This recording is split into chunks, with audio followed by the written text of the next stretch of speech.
I'm glad to see one vote for the poor. First of all, the government doesn't have any responsibility. People have responsibility.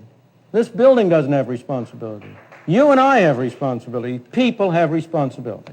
Second, the question is, how can we as people exercise our responsibility toward our fellow man most effectively? That's the problem. So far as poverty is concerned, there has never in history been a more effective machine for eliminating poverty than the free enterprise system and the free market. The period in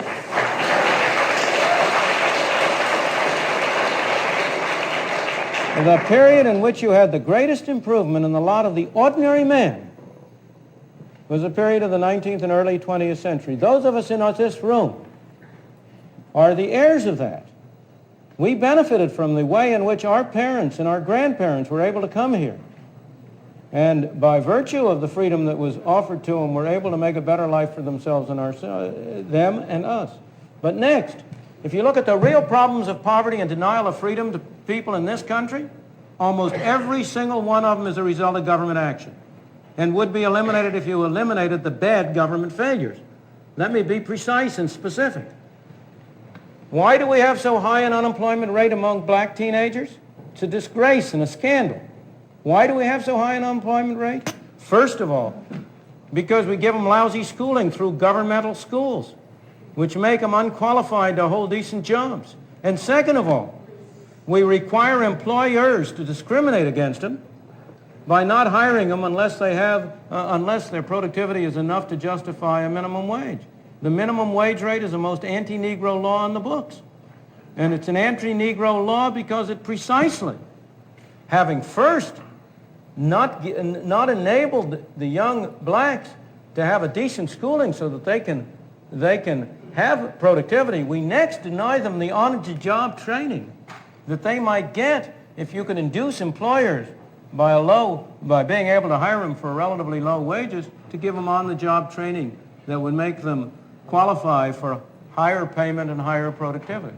In the third place, we have constructed a governmental welfare scheme which has been a machine for producing poor people. We have induced people to come under control of welfare. I'm not blaming the people, don't misunderstand me. It's our fault for constructing so perverse and so ill-shaped a monster as the whole set of welfare programs we have under which we encourage people, families to break up. We encourage people to move from one part of the country and come to another, under which we have, in effect, made many people poor. And yet, when all this is said and done, have I ever been where? Welfare or poor. I have certainly, of course, more so than most of the people in this room.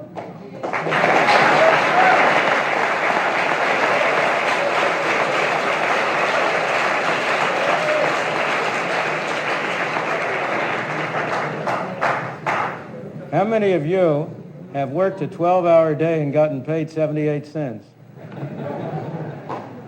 But let me go back to but you know that's all irrelevant. Is there one of you who is going to say that you don't want a doctor to treat you for cancer unless he himself has had cancer?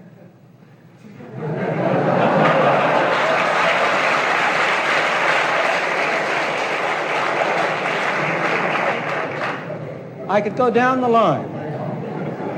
But when all is said and done, while there are people in this country who are worse off than other people, by and large, even the poorest people in this country are relatively well off compared to the conditions in many other countries in the world. What we take as our standard of poverty, is above the average income of all of the people in the Soviet Union, let alone of the people in India or China or in other countries. Now, that doesn't mean we should be satisfied with it. We are a wealthier country and we've been more productive. And we should set higher standards by ourselves. But by the same token, we ought to have a sense of proportion. And we ought to recognize both the source and the problem. And it should not be. Of course it's not a panacea. There are no panaceas. But in the particular terms you're raising, you've got the situation exactly upside down. In my opinion, there is not a single thing you could do in this world that would do more to improve the condition of the black people who have in the lowest income classes of the black people who have been most affected by discrimination. There is not anything that you could do that would be more effective than the voucher scheme. Why? Because as I said to you before, and I challenge anybody to deny that there's no respect in which the black in the slum is more deprived than in the quality of schooling he can get. He's much worse off in that respect than he is even in the quality of housing he can get, than in the quality of the automobile he can buy, in the quality of the job he can get with given education.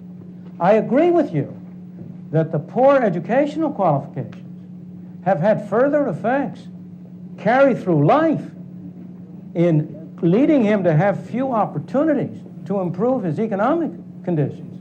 But if we want to improve his economic conditions, we want to enable him to be a more productive, a more valuable, a more useful person. And the way to do that is, first of all, to improve his schooling. And how do we improve his schooling? The only effective device that there is for improving his schooling that anybody has suggested is to give the parents more control, to introduce the competition and the drive of private market to improve the quality of the schooling that is available to them. Now you say, I assume perfect competition, I assume, those are all words. I don't assume anything of the kind. I assume that you have a world of the kind you have. In this world of the kind you have, you do not have perfection. That's for the next world. We'll have to wait till we get there, and we don't look forward to it very much. In this world, you have imperfection. The question is, how do we have the least imperfect world?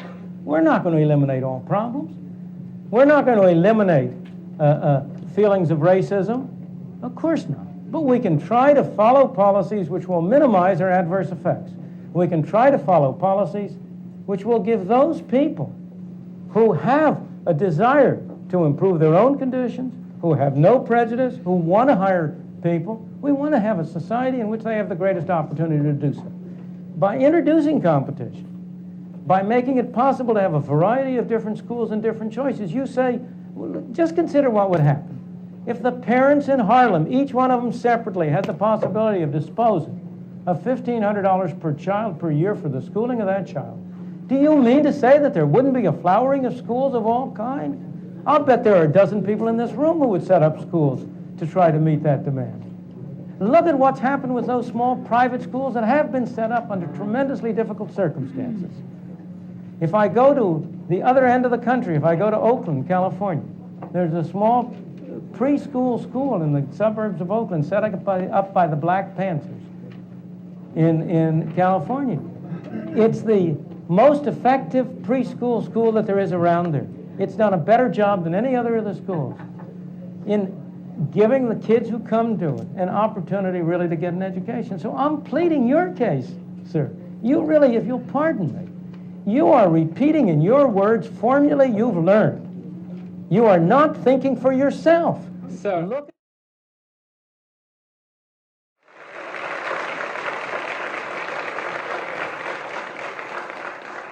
First of all, there's a sense in which every country in the world is capitalist. Soviet Union is capitalist. Every country in the world has large capital under control. And the real question is, of course, the organization whereby the capital is controlled. In the Soviet Union, it is controlled by the state or by officials of the state. In the second place, I have been talking for an hour. I would like to talk to you for 10 hours. In a full discussion, I would certainly agree with you that capitalism is not a sufficient condition for freedom. It's a necessary condition for freedom. I never said that wherever you had capitalism, you had freedom. I never said that. I never made that statement. I made the opposite statement. Wherever you had freedom, you had capitalism. Capitalism is a necessary condition for freedom, but not a sufficient condition for freedom. In addition, you need relatively broad access to capital and a relatively free market. Again, relatively. You need competition. I usually refer to it as competitive capitalism to distinguish it from certain kinds of systems which have been capitalist and have all of the bad qualities that you describe. In the second place, because I don't want to take too much time, to go to your final points. In the second place, it simply is not true that the enormous increase in the well-being of the free countries of the West arose out of slavery. Slavery was a blot on our scutcheon, there is no question. And of course, it was a disgrace to this country to have had slavery as long as it did. But if you take Britain, which did not have slavery, I'm going to go to the colonies. That's the next point. I'm trying to take one point at a time. The gentleman made two separate points. One had to do with one had to do with slavery, and one had to do with colonies. Britain did not have slaves. Japan did not have slaves in the 100 years since the Meiji Restoration. Hong Kong today does not have slaves. And you ask yourself, if you want to know how people feel, ordinary people feel about different systems, you ask how they vote with their feet. And you ask whether it's Hong Kong that has to put up police to keep people from Hong Kong going into China, or it's China that has to put up police to keep people from China going into Hong Kong. So look at the way people vote with their feet before you judge which society gives them better conditions. But in any event,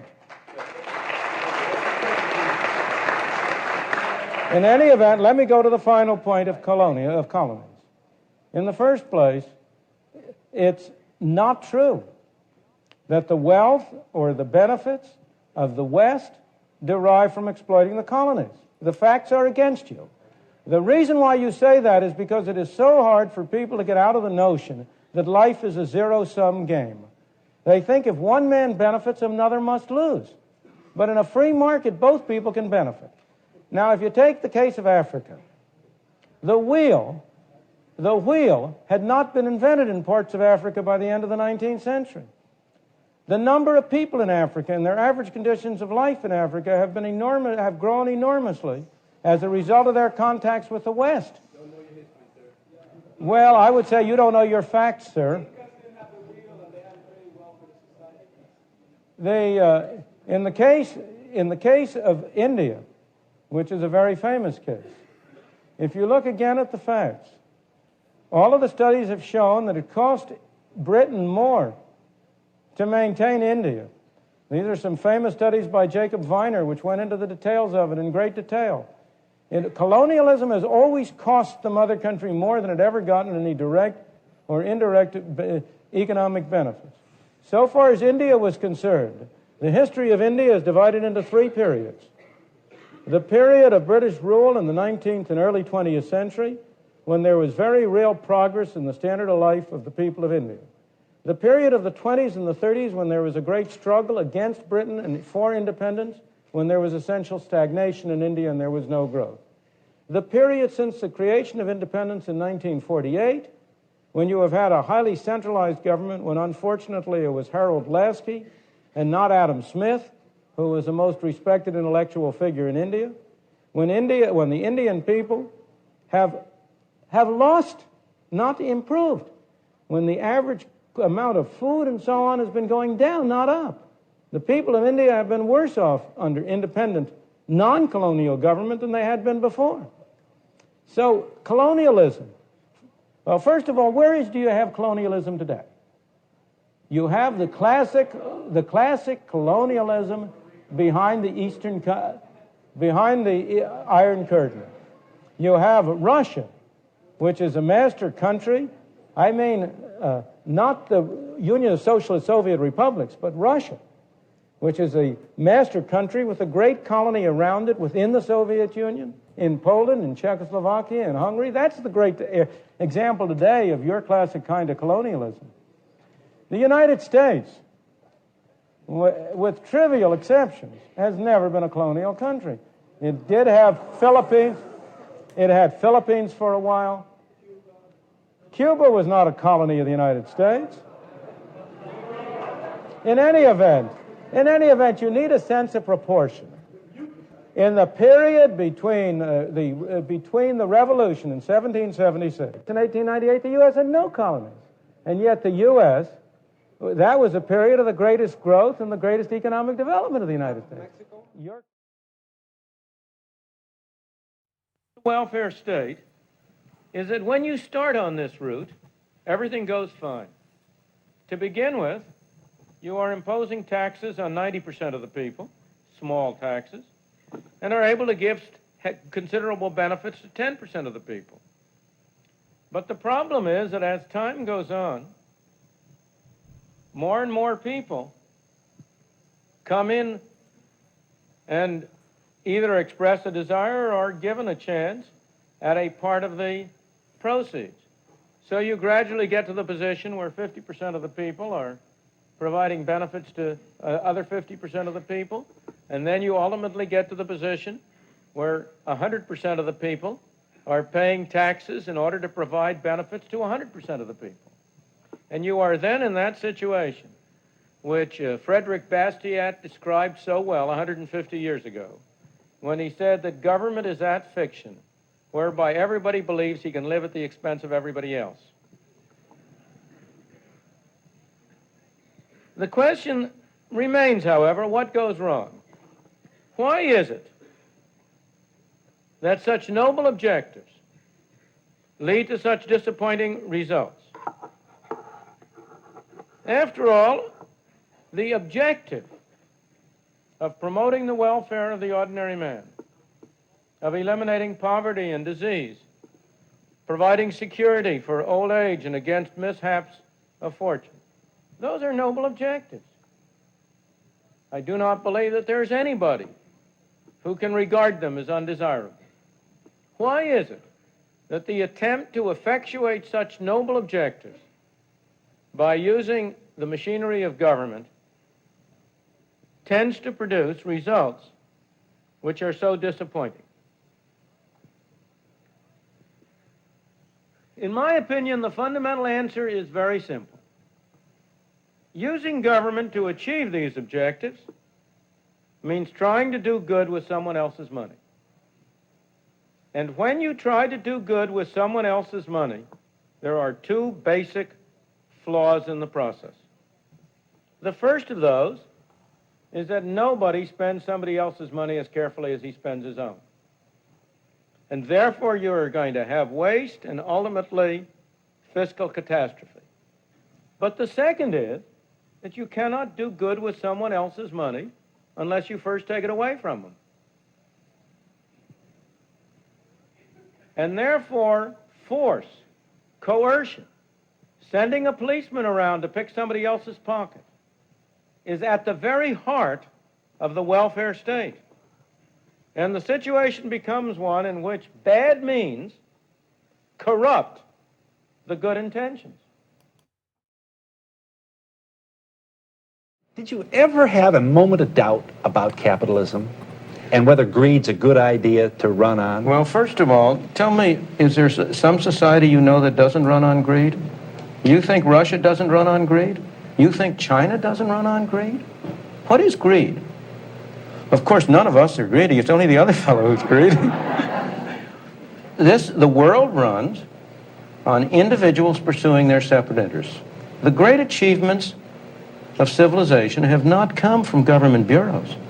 Einstein didn't construct his theory under order from a bureaucrat. Henry Ford didn't revolutionize the automobile industry that way.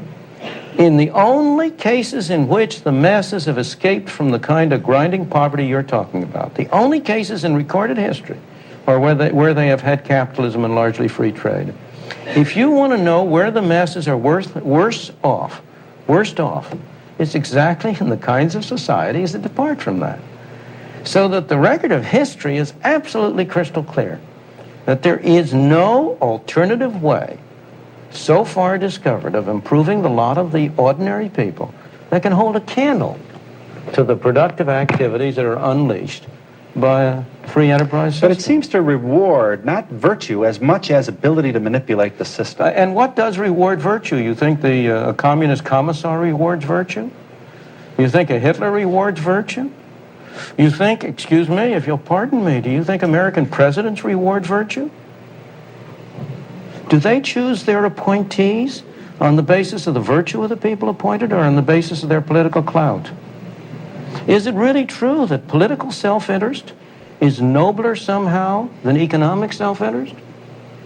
You know, I think you're taking a lot of things for granted. And just tell me where in the world you find these angels who are going to organize society for us.